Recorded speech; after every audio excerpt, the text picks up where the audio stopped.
Burning Rubber is social. Follow us on X at twitter.com/BRR_radio. Now back to more Burning Rubber. And it's time, ladies and gentlemen. Burning Rubber is back for you full speed this week. We are kicking the tires and lighting the fires, Big Daddy. This is... Oh, you're talking about me. No, not you. Good Lord, not you. I mean, you fart enough. I mean, I guess that's lighting fires. That is lighting it.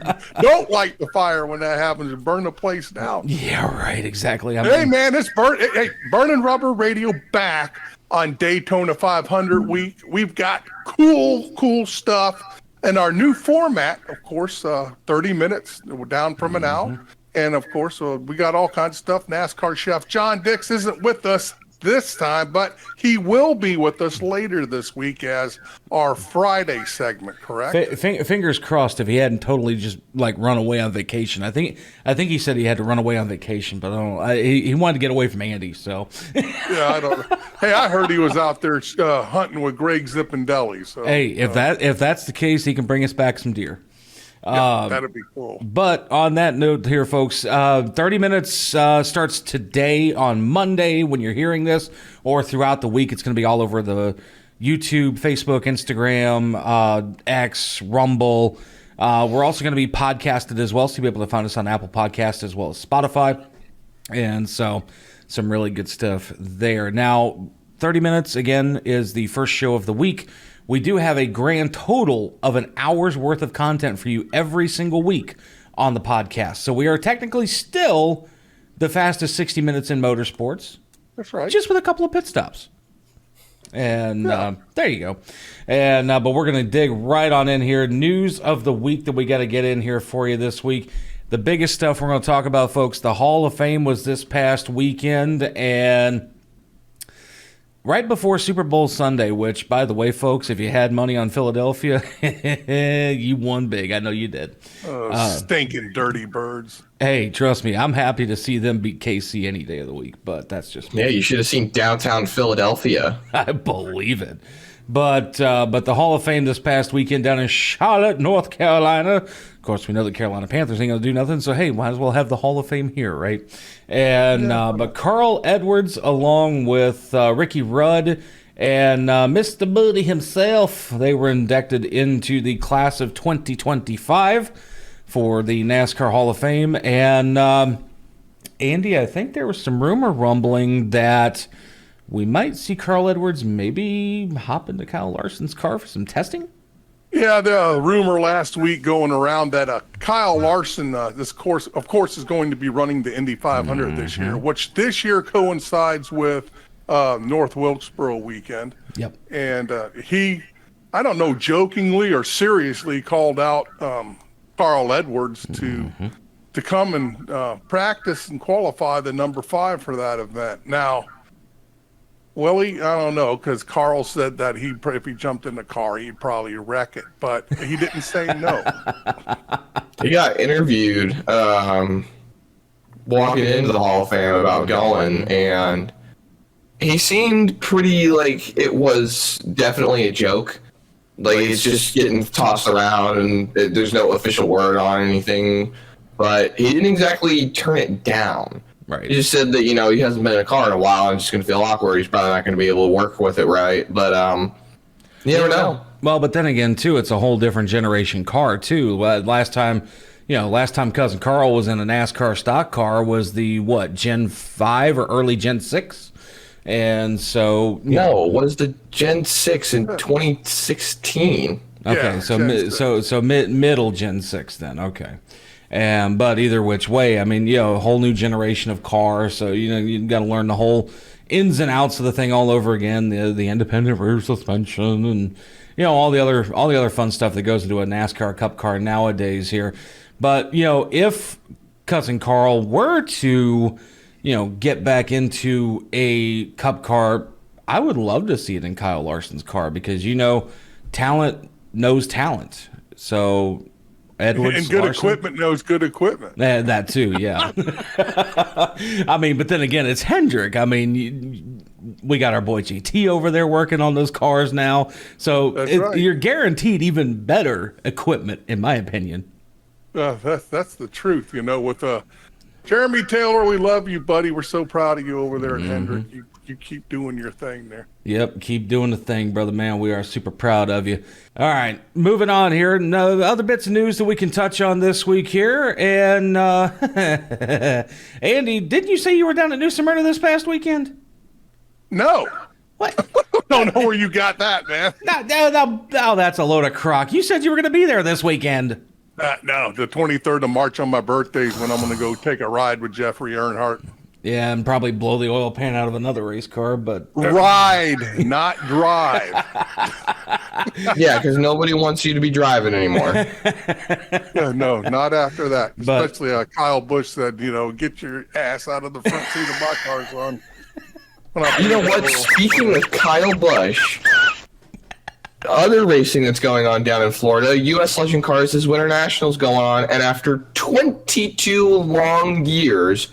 Kyle Busch is hot back in the Legend car. Really? I saw that. Yeah. Absolutely. He's been shaking down Brexton's new car because Brexton's stepping into a Legend car this year. That's impressive. Well, who knows? We're going to most likely see Brexton then coming up at the summer shootout at Charlotte Motor Speedway later this summer then. So that'll be entertaining to see if that actually happens. So good on Kyle for getting into that Legends car. But the other thing we want to touch on, back to what we were talking about a second ago with New Smyrna here, Zach literally jumping ahead of the show, is that, well, while we thought Andy DeLay was going to be there this weekend, apparently not. The World Series of Asphalt was down at New Smyrna this past weekend, and Corey Hall led all 35 laps in Sunday's super late model feature that headlined competition during the World Series of Asphalt event. He beat out folks like Derek Griffith, beat out folks like Cole Butcher and Hunter Wright, just to name a few folks. And Zach, there was word also that there were a lot of DQs in that event too, huh? There were a lot of DQs. I believe Connor Jones got DQ'd in one of the races earlier on in the week. There were quite a few disqualifications. I don't exactly have the full list because there were quite a few, but it's the age-old thing in racing. If you ain't cheating, you ain't trying. I mean, you're not wrong. I mean, that's one of the age-old unwritten things of motorsports. If you ain't cheating, you ain't trying, and you gotta spend $1 million to make 500,000. So, now what about Ryan Newman? I know he was running in it. I didn't. You know what's funny? I didn't see anything about Newman in the article. I saw nothing about Newman on the entry list or anything. I'd have to go take another look back at it, but didn't see much of him at all. I didn't even see Bobby Labonte on there, but I think they're more for the Smart Tour that's going to be running around here in the Carolinas and the Virginias. I think that's what they're doing a little bit, because NASCAR wheeling mods are a little different from the Smart mods, just different rule package, different regulations. I think the Smart mods use 602 motors. Yeah, the Smarts are 602 crates, yeah. And so, actually, our boy Joey Coulter over at Drive Refine could tell you a whole lot more about that. And actually, while we have a minute, we're going to just take a quick break here and talk about the folks over at Drive Refine. Visit driverefine.com for the ultimate driver coaching experience. It's, we say it's not driver coaching, it's Drive Refine. Drive Refine. Lord, Andy, we haven't done that in so long. Your echo is way off me on that one. Like, come on, son. But either which way here, folks. Again, Drive Refine, the folks over there. Joey Coulter, Austin Terrio, which I never did find out the election results for Austin. I don't know if he actually won or not. We'll have to double check on that. Question. We'll have to find out. Yeah, we'll have to get a hold of Austin and be like, hey, are you a senator?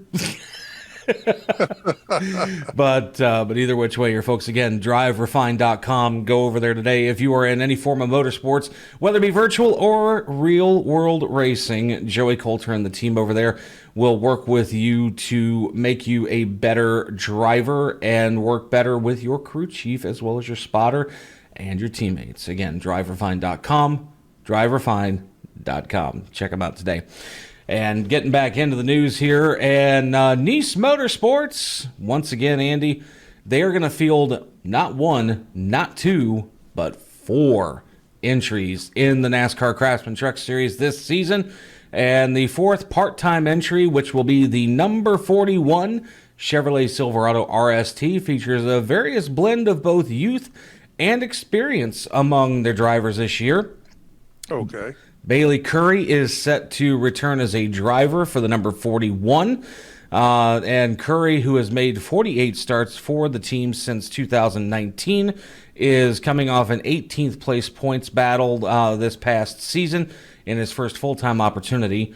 And so, I mean, hey, Bailey Curry, Nice Motorsports, they've had some up and down seasons, but Bailey Curry did pretty good keeping that car in the top, or that truck rather, in the top 20 last season. And at 29 years old, he's going to open the season driving in Atlanta, primarily backed by Masked Owl Technologies as the sponsor on that truck.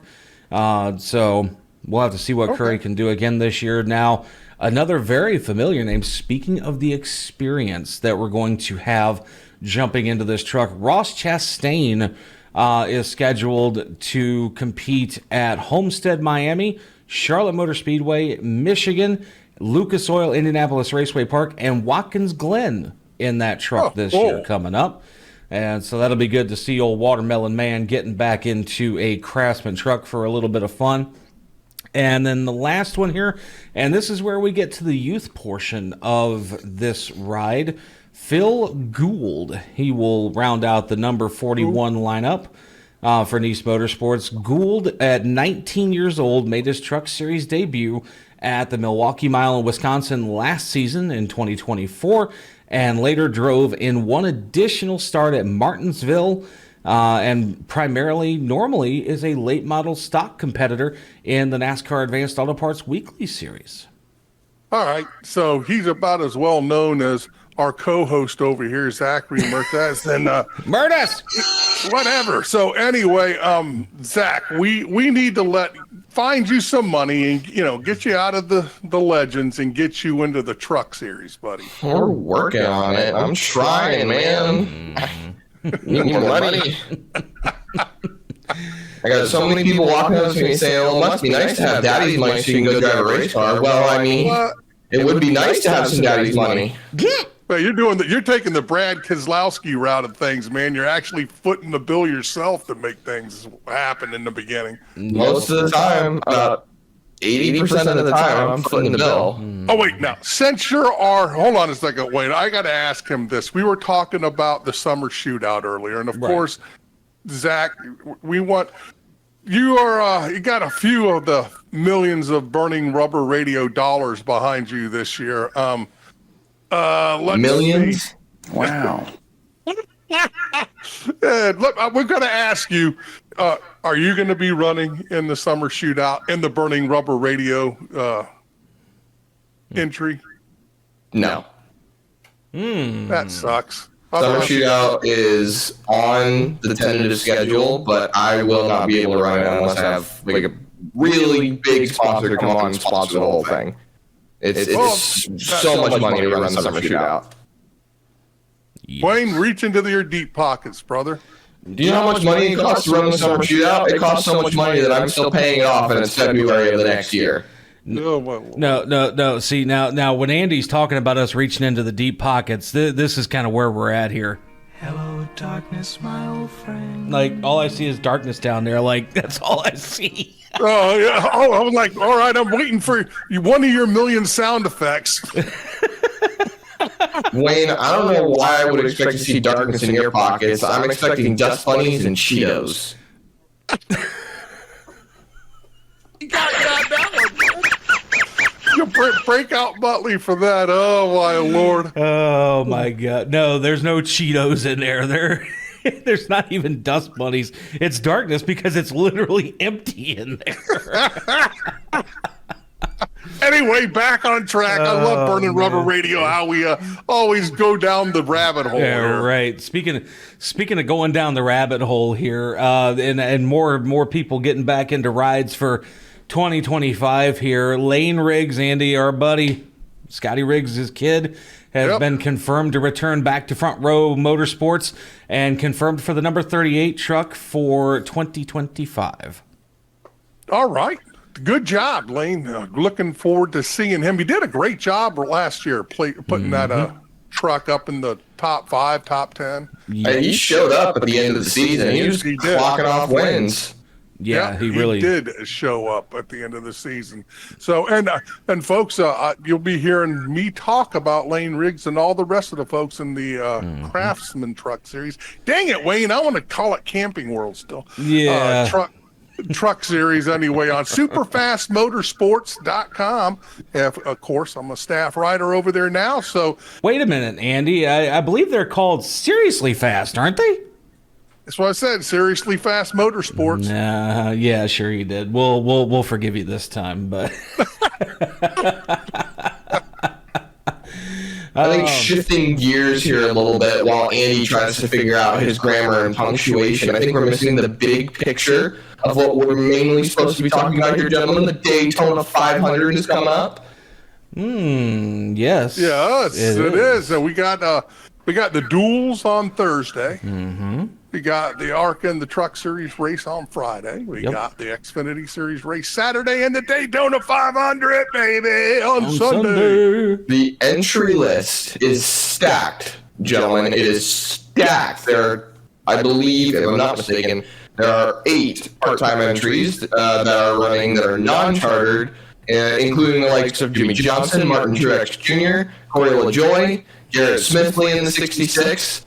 Oh man, Truex is running for Tricon Garage. There's truck teams that are coming up and jumping into the Daytona 500 for the one-offs, and get out of here, man. Yeah, it is Tricon Garage, also called Joe Gibbs Racing. Yeah, that too. Putting that car out there. And but then you also got the Junior Motorsports entry that's going to try and make it into the Daytona 500 this year as well too. And fingers crossed that we get to see some really good things come of that entry when it comes time for qualifying later on in the week.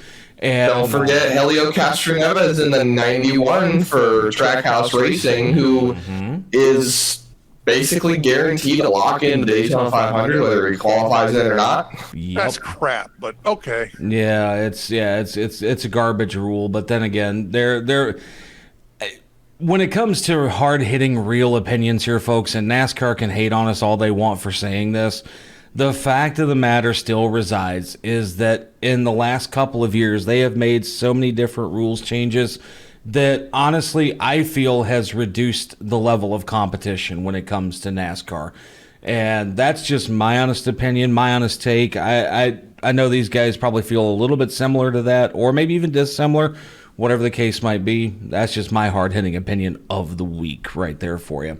I'm a little bit similar to that. I mean, I can see where you're coming from, Wayne. I just feel like there's still... The competition aspect is still there. I mean, it's the NASCAR Cup Series. It's the highest level of stock car racing. And I can see what they're going for to keep Helio in the show, just to have that extra oomph with the Project 91. But, I mean, they're making him run the ARCA race so he can get some seat time. They're still making him do all the practice sessions and whatnot. So I can see where you're coming from, but on the same aspect, I can also see why it would be great for NASCAR overall to have a big name in the show, kind of like it would still be great if they get Justin Allgaier in the show. Because that's a Dale Jr. owned car running in the Daytona 500. That's what a lot of people want to see. Well, okay, so hold that thought then for a second here. So you talk about having a big name in the show. What happened to Jimmy Johnson? What happened to Martin Truex Jr., Kyle Larson, Alex Bowman, William Byron? You know, those are all big names currently when it comes to the NASCAR Cup Series. Don't get me wrong. I like Helio Castroneves. I like what he's done as far as IndyCar, SRX, and the other things that he's been involved in. But to simply say, hey, it doesn't matter if you qualify in or not, you're still locked into the race. Why not give those options back to those drivers that originally are Daytona 500 winners, champions, whatever the case might be? Bring back the original provisional system up to 43 cars. If you're going to lock in Castroneves, lock in Jimmy Johnson. Let him use a previous champion's provisional. And at that point, or even MTJ for that matter of fact, boom, there you go. 43 cars, said and done.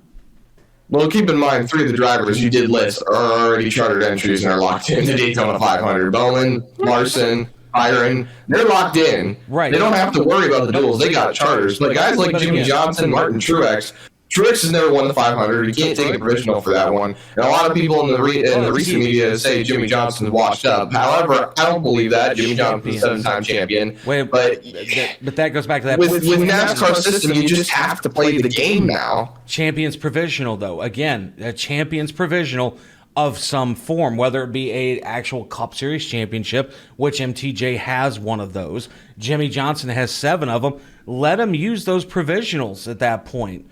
You know, it may if you want to be, what's the old saying? What's good for the goose is good for the gander. And so at that point, I can't believe this, but I totally agree with Wayne. Holy shit. Yeah, exactly, man. I totally agree with you, Wayne. Champions provisional for sure. 43 cars, hell, 45 cars at Daytona. Who cares? The thing's 2.5 miles long. I know, right? So, I think that would be good for the show. I do too. Back in the day, that's how Darrell Waltrip got into a lot of the races at the end of his career. And everyone, when I went to Daytona and was sitting in the stands over there, and Waltrip was in the race behind everybody, laps down. In the old days, you know, his last and final years there, everyone cheered him more than anyone else going by. That they did. And well, if NASCAR really wants to, they could kind of pull a rabbit out of the hat when it comes to something like what IndyCar is doing. IndyCar just introduced their charter system, and the charter system is not applicable in IndyCar to the Indianapolis 500. So any car can get knocked out, any car can make the show. What NASCAR could probably do is they could reformat their charter agreement, which they probably won't do, considering 1, they just signed a new one, 2, there's a lawsuit going on.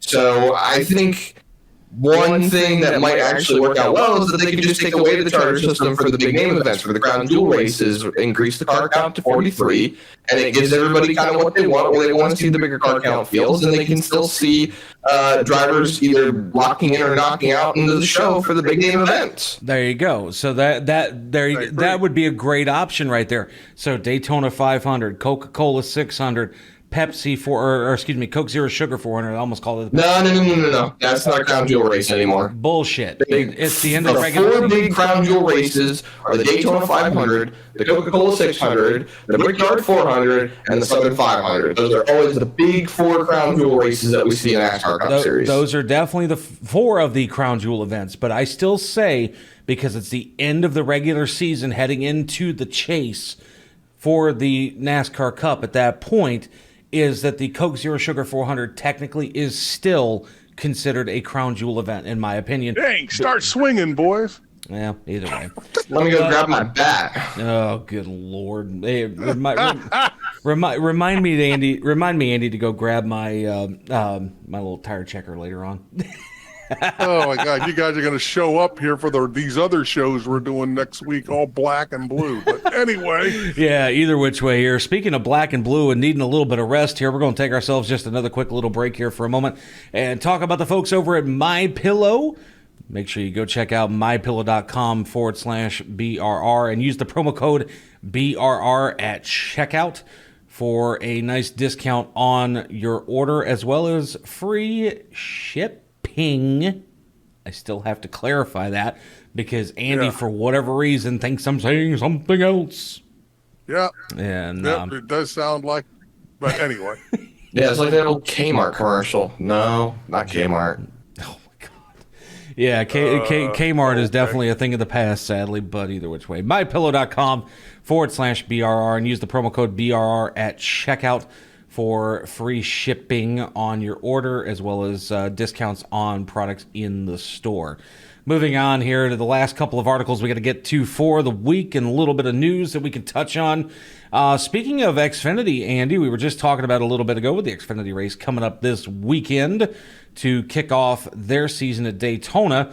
NASCAR and Comcast have announced officially that they have renewed their decades-long partnership, continuing its role as both a premier partner of the NASCAR Cup Series and title sponsor of the Xfinity Series. However, the partnership for Xfinity does expire at the end of the 2025 season, so it will no longer be the NASCAR Xfinity Series unless they choose to renew it again for one more year Personally, though, my opinion, I would love to see it come back and be the NASCAR Busch Series. Everyone's saying that, and if Anheuser-Busch needs to jump on this. Seriously, I've never seen a push for a sponsor like I'm seeing everywhere. Everybody saying it's the Busch Series. Anheuser-Busch really needs to see this. If you go on Twitter at any point in time, there are actually a few renders that a few fans have done of taking out Xfinity, putting Busch in, reworking the lower series logo, and making it look like the NASCAR Busch Series with a little updated look.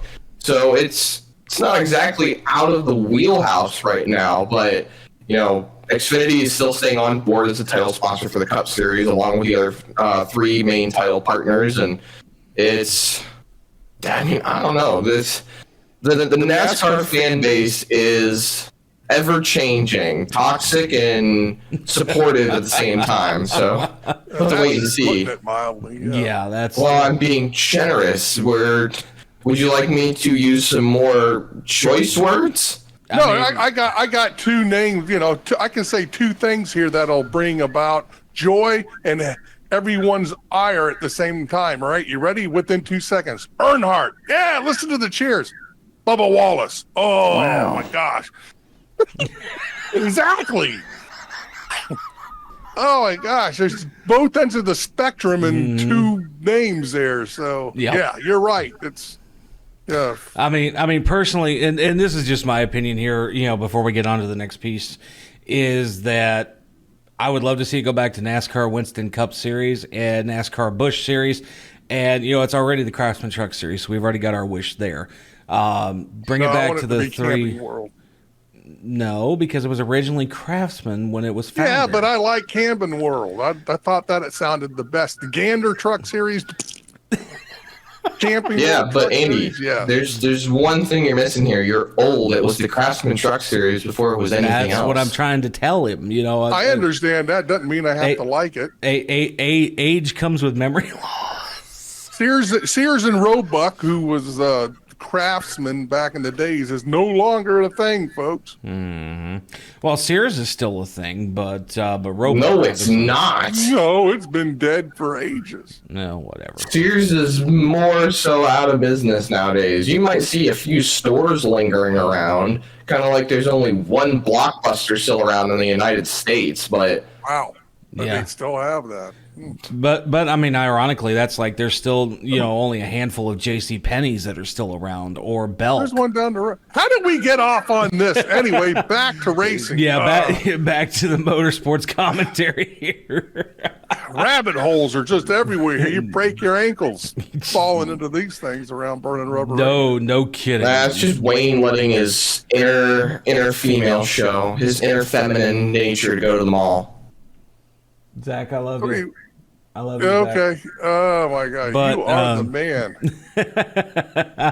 But either which way, folks, here real quick before we get to the last topic of discussion for the week here, make sure you follow us on Facebook, facebook.com/Burning Rubber Radio, x.com/BRR_radio as well.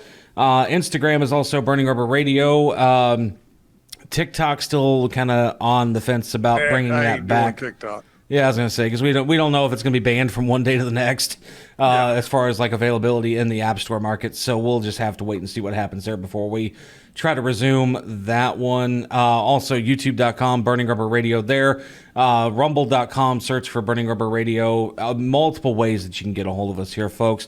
And then the last one is going to be all of our Apple and Spotify new listeners that are going to be coming back to audio on demand. So you'll have audio on demand, video on demand, and you can listen to us or watch us pretty much anywhere at that point in time. So we welcome everybody back that is going to be on audio on demand here. But the last story that we want to touch on here, folks, is the Valley Star 300, the late model race that happens every single year at Martinsville. The Valley Star Credit Union 300 is officially set, Andy, for September 27th. Oh, cool. There we go. Let's get Zach in that. You know how long I've been trying to get into that race? I don't have a late model deal. That's the problem. You gotta fight through That's probably the chili bowl of asphalt racing. You know, fight for the alphabet soup with the heats. All right, true. Yep. You So- only gotta. If I can get late model stock car ride together, get a few test sessions in, I would absolutely not mind doing it. But I mean, I've been trying to run that race for what, 3 years now, seeing if I can at any point get a late model stock car. You got the deep pockets here, the Wayne's voids of deep pockets over there too. Backing you here from Burning Rubber Radio. So I would love to know I would love to know how you see something in those deep dark pockets of mine. There's nothing there. oh my God. But hey either which man, way. also, what about in the Charlotte, North Carolina area, up in Statesville and stuff? There's also a new business that we want to talk about. Folks, if you're out there listening, tell us about it, Wayne. So it's in the works. Everything is just about finalized here. It's a brand new transportation company, as folks know. I normally have done Lyft and Uber for about the last 2 years, but I've officially gone private, and we now have a company known as Lightning Fast Transportation. Folks, if you need a much less expensive way to get around town, whether it be airport, non-emergency medical, work, school, store, and more, Lightning Fast Transportation is where it's at, baby. That's it, folks. And you guess who'll show up this way, over there to pick you up? Yeah. You get to the man himself. You get to ride with Big Fat Wayne Owens. Oh my God, you said it, I didn't. Actually, I've lost some more weight. Have you noticed? Yeah, all right. Yeah, exactly. Looking really good. We need to get the Wake Forest chapter of Lightning Fast Motorsports over there. Andy can't figure out where to point. I love it. I know, man. This camera, man, is backwards anyway. And now you see why I look backwards on camera, because when I actually point right, it goes right, and left goes left. Anyway, man, we're looking forward to what do we got later on this week? We have Wednesday. We got something, and then we got the NASCAR chef John Dick's going to be doing. Hopefully, going to be doing something on Friday. Yeah, on Wednesday, folks, we'll have the Fast Lab coming back for you here. So another 15 minutes of news and information as we have it. We're working on having a guest for this week on the Fast Lab, but nothing confirmed yet. We will let you know when that does come about. And on Friday, we're going to have the NASCAR chef John Dix with the weekly recipe to get you warmed up and fired up for the Daytona 500. And Andy, you know this music is very familiar, right? You know who comes back with this music, right? No, who? John DeRugeris. Oh, that's right. Motorsports enthusiast will be coming back with us on Friday as well, folks. So do be on the lookout for everything throughout the rest of the week here. Andy's also going to be working on getting a new burnout up for Tuesday. So do be on the lookout for that as well, too. So you've got this episode of Burning Rubber Radio. You'll have a burnout most likely on Tuesday, Fast Lap on Wednesday, Zach following up with some stuff on Thursday, and then we'll have the the pre-show for the Daytona 500 with myself, John Dix, and John DeRugeris on Friday. So for everybody here at Burning Rubber Radio, for Andrew DeLay, for Zachary Murtis, I am producer Wayne, and we love you guys. And until next week, Burning Rubber, baby! Burning rubber, baby.